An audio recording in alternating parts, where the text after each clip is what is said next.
गैरिल मग़ज़ूबि अलैहिम वलद्दाल्लीन, यानी उन लोगों का रास्ता नहीं जिन पर तेरा गज़ब हुआ, और न उनका जो भटक गए, न उनका रास्ता जिन पर कहर रब का साया था, न उनका रास्ता जिन पर कहर रब का साया था, और न उनका जिनके दिल से नूर हिदायत जुदा था।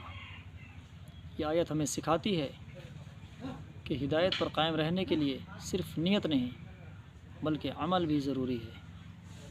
अल्लाह से दुआ है कि वो हमें उनके रास्ते से बचाए जिन्होंने जानबूझकर हक़ छोड़ दिया या जहालत में भटक गए। अल्लाह हमें सीधे रास्ते पर साबित कदम रखे, आमीन। मेरी बात अगर पसंद आए तो लाइक, शेयर और सब्सक्राइब ज़रूर करें ताकि पूरी इंसानियत तक ये अल्लाह का पैगाम पहुँचे और मेरे लिए सदक़े ज़रिया बन जाए।